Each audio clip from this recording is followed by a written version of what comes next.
have you here.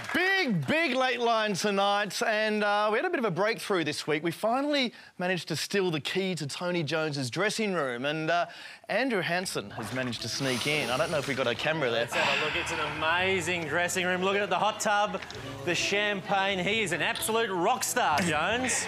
Well, we'll try and drag Andrew out of there, but up first, let's get into it with the campaign roundup.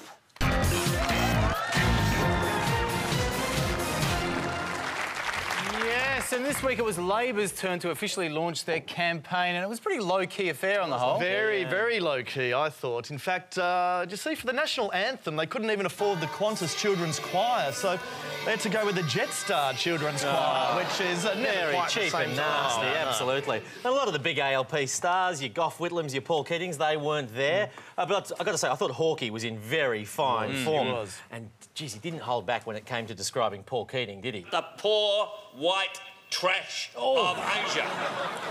And Hawkeye then got to do the honours by introducing Julia Gillard to the stage, which is a lovely moment, I thought, although, as usual, Bob talked one or two extra He can't stop him. A little bit far. The other former leader in the room was, of course, poor old Kevin Rudd, who, just looked like a shadow of his former self. And, look, what a humiliation it must have been to sit through that. Absolutely, very emasculating. And I've got to say, I thought it was a bit much that Julia Gillard wore Kevin Rudd's balls as a trophy round her neck.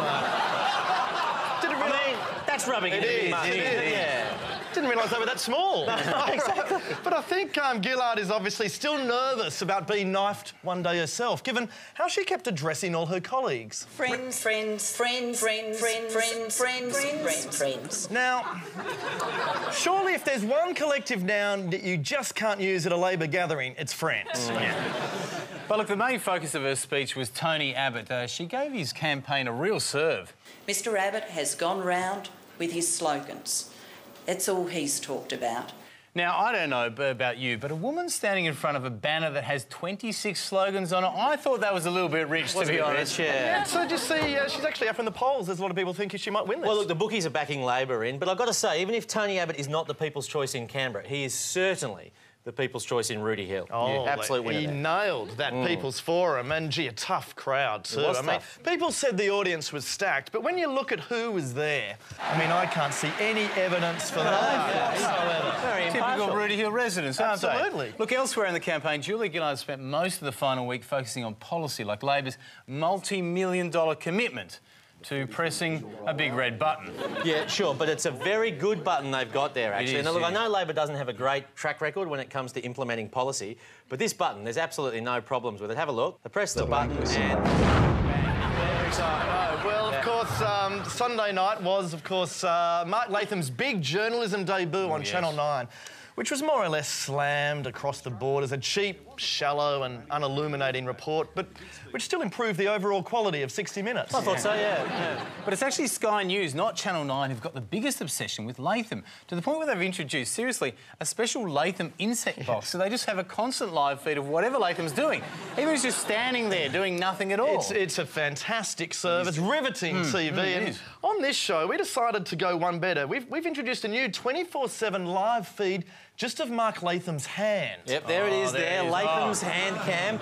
Guaranteed to capture the next handshake from hell whenever it happens, so we will be keeping a close eye on that throughout tonight's show. And look, speaking of TV, all eyes will be fixed on the box this Saturday night as the networks unveil their new computer graphics for election All night. about the graphics. We love a good 3D chamber graphic, and the word is Channel 9's really gone all out this year by outsourcing their 3D graphics to James Cameron. Although his blue people all look a little like the yeah. You can see the Cameron influence. But look, I've got to say, Anthony Green, the ABC's election analyst, he is the king when it comes to chamber graphics.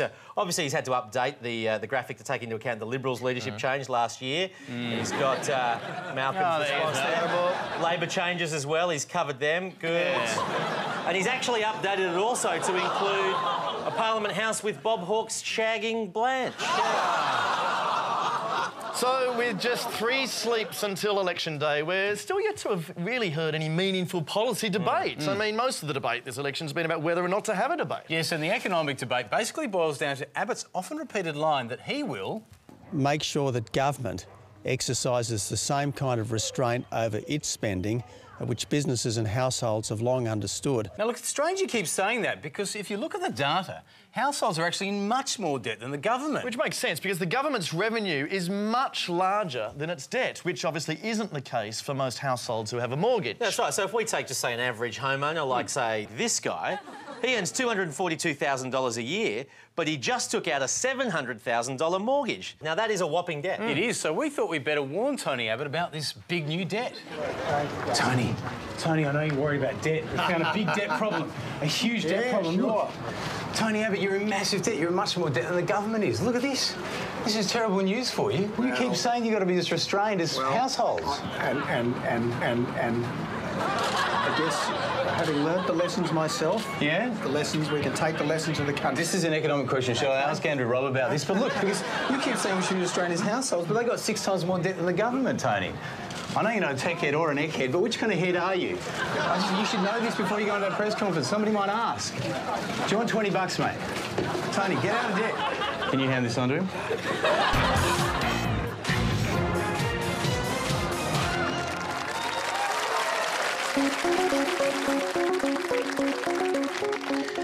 You don't need the national broadband network to enjoy fast internet. The Coalition is delivering the network of tomorrow. Just wait a moment for it to load. Nearly there. There you go. You don't need to waste money. Expensive fibre optic broadband network or anything like that. Because the Coalition broadband network for the future of Australia. And it's even faster than dial-up.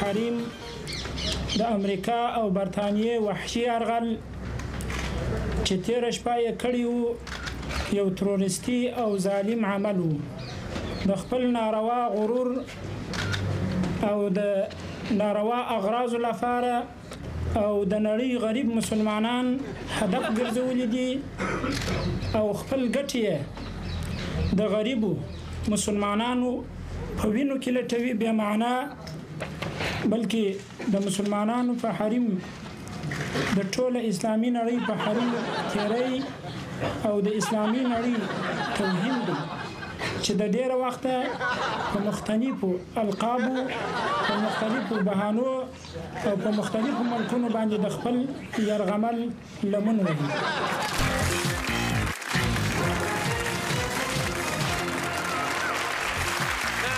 This week's ALP launch, we barely heard a single word about the issue of climate change, which is very odd, actually, because the world, this is true, just experienced the hottest June of the last 150 years. It was hot, and we were told that by 2 reliable sources. We were told by meteorologists, and we were also told by Zoo magazine. So, what are our politicians actually doing about climate change? Well, Tony Abbott, he's got a mixed record when it comes to accepting climate change, which is ironic because he seems to feel global warming more than anyone. Yes, now, Tony Abbott is opposed to a carbon tax, right? He believes a carbon tax would harm the economy. In fact, even worse than his own attempts to harm the economy. Barnaby Joyce is taking on the role of Shadow Minister for Finance. Julia Gillard, on the other hand, now she's very consistent. I mean, she's always believed in climate change and always been too gutless to do anything about it. Yeah, instead, she's proposing to fund sources of energy that can last forever, like Mark Latham's rage. Now, the centrepiece of Gillard's policy, though, is the Citizens' Assembly, right? It's going to have 150 citizens, none of whom know anything about environment policy, so Peter Garrett can be there if he wants. It's just all a bit silly, mate, isn't it? I mean, getting citizens' assemblies to replace qualified professionals, I don't know. The thing is, it's happening everywhere now. I mean, like, for instance, I went to a piano recital the other night. Did you? I did. Oh, yes. And I was quite annoyed to find that they'd replaced the pianist with a citizens' assembly. Just a bit crap, to be honest. Oh, look, well, bad as your citizens' assembly may have been, you can only imagine my surprise last night when I went to my regular rub and tug shop. Citizens' Assembly doing it. Many hands do not necessarily make light work.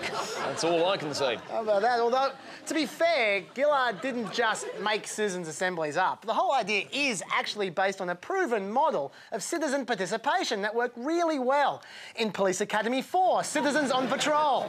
Actually, it turns out Citizens on Patrol has another thing in common with the Citizens' Assembly, a 0% approval rating.